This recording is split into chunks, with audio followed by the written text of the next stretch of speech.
본문의 말씀을 가지고 사랑의 은사를 구하라, 사랑의 은사를 구하라 라는 제목으로 함께 은혜 나누기로 합니다. 콜베 신부님이라고 있었습니다.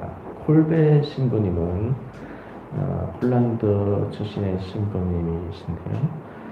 2차 세계대전에 아우슈비츠 수용소에 갇히게 되었습니다. 콜베 신부님, 수용소 안에 갇혔어도 겸손과 청빈의 삶을 사셨습니다. 그러던 어느 날 콜베 신부님이 갇혀있던 그 방에 한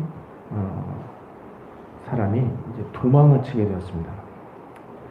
당시 수용소에서 누가 도망을 치게 되면 같은 방에 있는 사람들 중에 10명을 뽑아서 그 사람들을 사형에 처하게 되었는데요. 굶어서 죽게 하는 아사형에 처하게 되었습니다. 그래서 콜베 신부님이 같이 있던 방에서 한 사람이 도망을 쳤기 때문에 10명이 뽑히게 되어서 이제 사형을 당하게 되었습니다. 그래서 명단을 부르는데 다행히도 이 콜베 신부님이 명단에 포함이 되지가 않았습니다. 그런데 바로 그때 그 명단에 포함되었던 한 사람이 울부짖으면서 애원하는 것입니다. 자신에게는 처자식이 있으니까 제발 살려달라고 발버둥을 치는 것이었습니다. 그 모습을 보던 콜베 신부님이 그 사람을 대신해서 자신이 죽겠다고 자원해서 나섰습니다. 그래서 결국 그 발버둥 치던 사람이 그 아사형에 처한 데서 빠지게 되었고, 콜베 신부님이 대신해서 그 아사형 감옥에 들어가게 되었습니다. 아사형 감옥에 들어가야 된 콜베 신부님 15일 동안 금지되다가 결국 세상을 떠나시게 되었습니다. 콜베 신부님은 다른 사람 살리기 위해서 자신의 목숨까지도 버리게 되는 그런 큰 상황을 보여주었습니다. 그러면 어떻게 해서 이 콜베 신부님이 다른 사람을 위해서 내 자신의 목숨까지 내어줄 정도로 그런 큰 사랑을 가지게 되었을까요? 그러한 원인을 기도에서 찾아볼 수가 있습니다. 콜베 신부님이 생전에 어머니에게 이런 부탁을 했습니다. 어머니에게 편지를 보냈는데 자신의 사랑이 성장할 수 있기를 위해서 기도를 부탁했던 겁니다. 특별히 그 사랑이 아무런 한계가 없는 사랑이 되게 해달라고 그러한 기도를 부탁을 했습니다. 그 어머니가 물론 그러한 기도 부탁에 기도를 해주셨겠죠. 그리고 그 기도를 하나님께서 들으셨습니다. 그래서 콜베 신부님이 다른 사람을 위해서 자신의 목숨까지도 바칠 수 있는 그런 큰 사랑이 되도록 하나님께서 사랑의 마음을 주셨던 것입니다. 우리 하나님은 사랑의 마음을 구하면 사랑의 마음을 주십니다. 우리가 그리스도인으로서 사랑의 계명을 지켜야 된대요. 우리가 사랑의 마음을 구함으로 예수님의 사랑의 계명을 잘 지킬 수가 있는 것입니다. 특별히 우리가 하나님께 사랑의 마음을 구할 때 우리가 사랑의 은사를 구함으로 예수님의 사랑의 계명을 가장 잘 지키게 되는 것입니다. 사랑하는 성도님들은 우리가 사랑의 계명을 지켜서 예수님을 또 기쁘시게 해드려야 할 때 특별히 사랑의 은사를 구하여서 사랑의 계명을 가장 잘 지키게 됨으로 말미암아 예수님께서 가장 기뻐하는 제자가 모두 되실 수 있기를 주님의 이름으로 축원드립니다.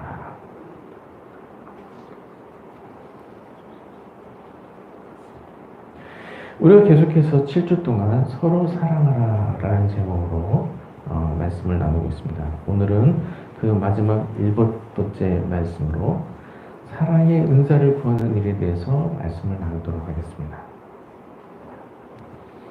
오늘 본문의 말씀을 통해서 우리가 먼저 알게 되는 것, 은사 중에 사랑의 은사가 있다는 것입니다. 오늘 본문에서 우리가 사랑의 계명으로 지키게 되는 이 사랑의 덕목, 이 사랑의 덕목이 또한 성령의 은사 중에 한 가지 은사로서 소개가 되고 있다는 것입니다. 오늘 본문 고린도전서 12장 31절에 너희는 더욱 큰 은사를 삼아라. 내가 또한 가장 좋은 길을 너희에게 보이리라 라고 했습니다. 본문에서 더욱 큰 은사를 삼아라 라고 했는데요. 여기서 말하는 더욱 큰 은사라고 하는 것은 바로 사랑의 은사를 말하는 것입니다. 오늘 본문 말씀이 포함되어 있는 고린도전서 12장은 은사장이라고 하는 장입니다. 고린도전서 12장에서 성령의 은사에 대해서 말씀을 하고 있습니다.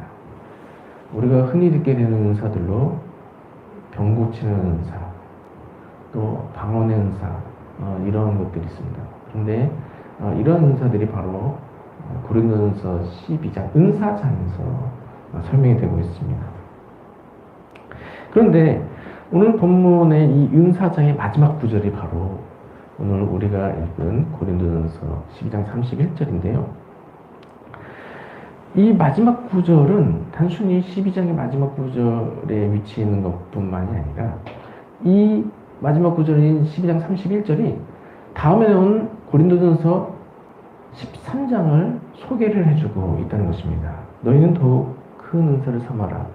내가 또한 가장 좋은 길을 너희에게 보이리라. 이렇게 말씀하시고서 그 더욱 큰 은사, 가장 좋은 길, 그것에 대해서 고린도서 13장에서 말씀을 하고 있습니다. 그러면 고린도전서 12장 31절에서 소개하고 있는 가장 큰 은사는 무엇입니까? 그것은 바로 고린도전서 13장에 나오는 사랑의 은사인 것입니다. 우리가 고린도전서 13장 하면 또 고린도전서 13장에도 명칭이 붙어 사랑장이라는 명칭이 붙었습니다.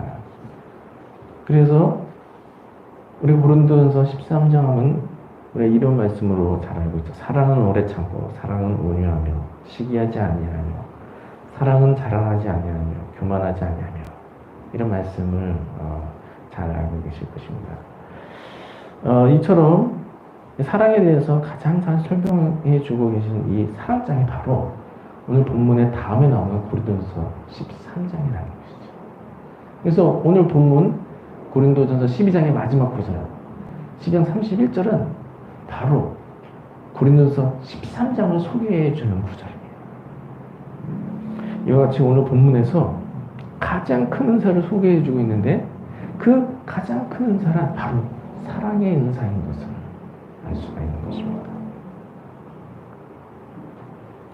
오늘 본문을 통해서 우리가 기억해야 하는 것, 사랑은 계명인과 동시에 또 은사가 된다는 것입니다. 우리가 사랑의 계명이 계명인 것을 알고 이 사랑의 계명을 지키기를 힘써야 하는 것이죠. 그런데 이 사랑이라는 덕목이 또한 성령의 은사 중에 또 은사로서 또 하나가 된다는 사실도 우리가 본문을 통해서 기억할 수 있어야 하는 것입니다. 은사라고 하는 것은 은혜로 주신 선물을 말하는 것이죠. 그래서 성령의 은사라고 하는 것들이 있는데요. 병 고치는 은사, 예언의 은사, 영분별의 은사, 방언의 은사, 방언 통역의 은사 등이 있습니다. 이러한 은사들은 모두 교회의 유익과 또 성도의 유익을 위해서 주신 것들입니다. 그런데 오늘 본문에서 특별히 기억하게 되는 것이 이러한 사랑의 은사 중에, 성령의 은사 중에 사랑의 은사도 포함이 되어 있다는 사실입니다. 그래서 우리가 사랑의 계명에 대해서 기억할 때 이 사랑이라는 덕목은 이 은사 중에 하나로서 포함이 되어 있구나 하는 것을 우리가 기억할 수 있어야 하는 것입니다. 사랑의 은사가 은사라는 사실은 무엇을 말해주는 것입니까? 은사는 선물이라고 하지 않았습니까? 그래서 이 사랑의 은사도 우리가 선물로 받을 수 있다는 뜻이 되는 것입니다. 우리 사랑의 계명이 계명이기 때문에 우리가 계명을 지키기 위해 힘써야 하지만 또 반대로 이 사랑의 은사가 은사이기 때문에 이러한 사랑을 우리가 은사로 선물로 받을 수가 있다는 것입니다. 특별히 그리스도인들은 사랑의 계명을 잘 지켜야 되는데 때때로 그리스도인이 사랑의 계명을 잘 지키기가 어려울 때가 있습니다. 그럴 때 어떻게 해야 될까요? 이 사랑의 계명이 은사도 된다는 사실을 기억해야 하는 것입니다. 그래서 내 힘으로 사랑의 계명을 지키기가 어려울 때 이 사랑의 계명은 사랑의 은사로서 받음으로써 은사를 통해서 사랑의 계명을 잘 지키게 될 수가 있는 것입니다. 이와 같이 우리가 예수님의 사랑의 계명을 잘 지키기를 원할 때 사랑의 은사를 구함으로써 하나님께로부터 사랑의 은사를 받음으로 예수님의 사랑의 계명을 잘 지키게 되는 것입니다. 오늘 본문에서는 특별히 이 사랑의 은사가 은사 중에 가장 큰 은사라고 말씀을 하고 있습니다. 오늘 본문 고린도전서 12장 31절에 너희는 더욱 큰 은사를 사모하라. 내가 또한 가장 좋은 길을 너희에게 보이리라 라고 말씀했습니다. 본문에서 더욱 큰 은사를 사모하라고 하셔서 성령의 은사 중 다른 은사들보다 이 사랑의 은사가 더욱 큰 은사라는 것을 말씀해 주고 있습니다. 다른 은사보다도 더욱 큰 은사니까 이 사랑의 은사가 은사 중에 가장 큰 은사가 되는 것입니다. 특별히 또 본문에 더욱 큰 은사를 사모하라 하신 이후에 내가 또한 가장 좋은 길을 너희에게 보이리라. 가장 좋은 것으로서 또 사랑의 은사를 말씀하고 있는 것입니다. 그래서 이 사랑의 은사야말로 우리가 소원하고 또 얻기를 구하는 그런 성령의 은사들 중에서 가장 좋은 은사, 가장 큰 은사인 것을 알 수가 있는 것입니다. 그래서 우리가 이 사랑의 은사를 사모해야 하는 것입니다. 성령의 은사는 우리에게 유익이 되는 것인데요. 사랑의 은사야말로 우리에게 가장 큰 유익이 되는 것입니다. 그래서 우리가 사랑의 은사가 우리에게 가장 큰 유익을 준다는 것을 기억하고 이 사랑의 은사를 얻기를 사모를 해야 되는 것입니다. 오늘 본문 말씀에서도 그런 사랑의 은사를 사모하라고 말씀하십니다. 너희는 더욱 큰 은사를 사모하라 라고 말씀했습니다. 물론 성령의 은사들이 모두가 다 소중한 것이고 우리에게 큰 유익을 주는 것입니다. 그러나 그런 것들 중에 더욱 큰 유익을 주는 은사가 바로 사랑의 은사이기 때문에 오늘 본문에서 너희는 더욱 큰 은사를 사모하라 라고 말씀하고 있습니다. 그래서 우리가 물론 예언의 은사, 방언의 은사, 영풍별의 은사, 광역, 통역의 은사 이런 은사들도 받으면 유익 같지만 그러나 그런 은사들보다도 사랑의 은사가 가장 큰 은사라는 것을 기억하고 이 사랑의 은사를 받기를 먼저 사모하고 먼저 구할 수 있어야 하는 것입니다. 성도님들 중에 이제 은사를 받으시는 성도님들이 있으시죠. 우리 교회 성도님들 중에 가장 많은 은사를 받는 일로 어떤 은사를 받는 일이 있을까요? 주변에 어떤 은사 받으신 분을 보셨습니까? 혹시 우리 주변에 신유의 은사를 받으신 분이 계신 거를 보신 적이 있으실 것입니다. 신유의 은사는 병 고치는 은사인데요. 예수님이 병든 자들을 다 고쳐주셨습니다. 바로 그러한 기적의 역사가 오늘날에도 일어나게 되는 것이죠. 신유의 은사를 받은 사람은 병든 자를 위해서 기도할 때 예수님의 능력이 나타나게 되어서 병든 자가 그 자리에서 낫게 되는 것입니다. 신유의 은사를 받으신 분을 보신 적도 있으실 거고 또 그런 이야기를 들으신 적도 있으실 것입니다. 그럼 우리가 주변에서 가장 많은 은사를 받은 성도님들을 볼 수 있는 것이 방언의 은사를 받으신 분들을 많이 보실 수가 있으실 것입니다. 그래서 방언은 이제 하나님이 주신 뭐 천사의 말이라고도 할 수 있는 그러한 언어인데요. 방언에 대해서는 외국어 방언이다. 또는 특별히 사람들이 알아들을 수 없는 방언이다. 이런 두 가지의 방언이 소개가 되어 있는데 그런 방언을 받으신 분들을 보신 분도 계실 테고 또 직접 받으신 분도 있으실 것입니다. 저도 이 방언의 은사를 받기를 사모하게 된 적이 있습니다. 제가 이제 전도사로 사역할 때인데요.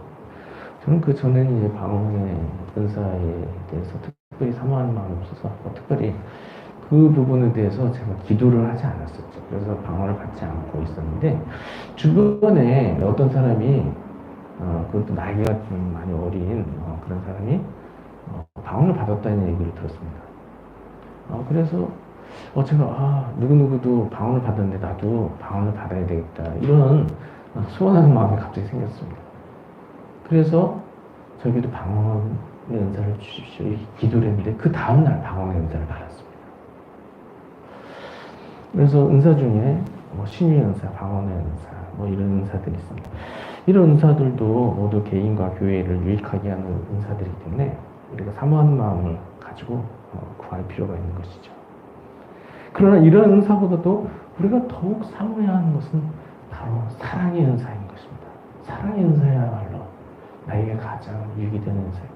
또 교회에 가장 유익이 되는 은사인 것을 기억하고 사랑의 은사를 사모하고 사랑의 은사를 구해야 하는 것입니다. 그러면 우리가 사랑의 은사를 받기를 소원할 때 우리가 어떻게 함으로써 사랑의 은사를 받을 수가 있을까요? 기도로 사랑의 은사를 받을 수가 있습니다. 오늘부터 사랑의 은사를 받기를 소원하는 마음을 가지시고 사랑의 은사를 주시기를 기도하시기 바랍니다. 그럼 하나님 우리에게 사랑의 은사를 주시죠. 하나님은 우리에게 유익한 것이면 주시지 않으실 것이 없습니다. 우리에게 유익한 것은 다 주신다고 하셨습니다. 사랑의 은사도 마찬가지죠. 사랑의 은사가 우리에게 얼마나 큰 유익이 되겠습니까? 사랑의 은사야말로 가장 큰 유익이 된다 할 수 있을 정도로 큰 유익을 주는 것이죠. 그런 은사가 있을 때 이런 은사를 받기를 사모하는 마음 가지고 이러한 은사를 구할 수가 있어요. 그래서 오늘부터 하나님께 사랑의 은사를 주시옵소서 간절히 기도하며 나아가므로 이런 사랑의 은사를 모두 다 받아야 하겠습니다.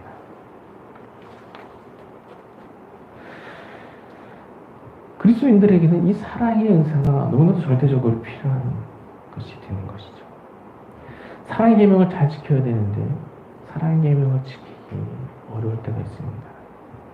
그래서 사랑의 은사가 더 필요한 것이죠.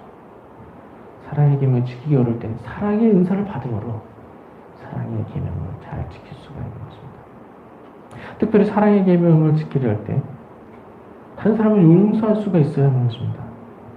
그런데 다른 사람을 용서하는 일이 힘든 일이 될 때 이러한 사랑의 은사를 받을 필요가 있는 것이죠. 사랑의 은사를 받으면 다른 사람이 잘못을 하는 경우에도 그들을 모두 용서할 수 있게 되고 다른 사람 모두 용서하고 모든 사람을 사랑할 수 있게 되는 것입니다. 이처럼 다른 사람을 용서하고 모든 사람을 사랑하기 위해서 사랑의 은사를 받을 필요가 있습니다. 더 나아가서 많은 영혼을 구하기 위해서 사랑의 은사를 받을 필요가 있습니다. 성령의 은사는 교회와 성도의 유익을 위해서 주신 것입니다. 그럴 때 사랑의 은사를 통해서 많은 영혼을 구하게 되는 것입니다. 사랑의 은사를 받으면 영혼을 사랑하는 마음을 가지게 됩니다. 우리가 믿지 않는 사람을 볼 때 어떠한 생각을 하게 됩니까? 나와 상관없는 일이다 이렇게 생각하십니까? 아니면 믿지 않는 사람은 죄를 많이 짓는다 이렇게 생각하십니까? 그렇게 생각하기 이전에 믿지 않는 사람을 바라보게 될 때 그들이 구원을 받아야 된다 이러한 생각을 가져야 하는 것입니다. 사랑의 은사를 받으면 믿지 않는 사람들을 바라볼 때 저들이 모두 구원을 받아야 하는 대상이다 이런 생각을 하게 되는 것이죠. 그리고 내가 전도하지 않으면 저 사람들이 예수님 모르는 채 죽어가게 된다는 것을 생각하게 되는 것입니다. 그렇기 때문에 사랑의 마음을 갖기 위해서 특별히 영혼을 사랑하는 마음을 갖기 위해서 사랑의 은사를 받을 필요가 있는 것이죠. 콜베 신부님이 죽음 앞에서 울부짖는 사람을 바라보면서 그 사람을 불쌍히 여기고 그 사람 대신에 콜베 신부님이 죽음을 선택했습니다. 그런 것과 같이 영혼을 사랑하는 마음을 가지면 죽어가는 영혼을 구하기 위해서 나의 삶을 바치게 되는 것입니다. 이와 같이 많은 사람의 영혼을 구하기 위해서 우리가 사랑의 은사를 받을 필요가 있습니다. 사랑하는 성도님들은 예수님의 사랑의 계명을 지키려 할 때 사랑의 은사를 받음으로 예수님의 사랑의 계명을 잘 지킬 수 있길 바랍니다. 사랑의 은사를 받고서 다른 사람을 모두 용서하고 다른 사람을 모두 사랑하실 수 있길 바랍니다. 특별히 사랑의 은사를 받음으로 영혼을 사랑하는 마음을 갖게 되어서 다른 사람의 영혼을 구하기 위해서 나 자신을 바침으로 나의 헌신된 삶을 통해 많은 사람의 생명을 구하시기 바랍니다. 사랑하는 성도님들은 예수님의 사랑의 계명을 지키려 할 때 사랑의 은사를 구하여 사랑의 은사를 받음으로써 다른 사람을 용서하고 모든 사람을 사랑하게 됨으로 말미암아 예수님께서 가장 기뻐하시는 제자들이 모두 되실 수 있기를 주님의 이름으로 축원드립니다.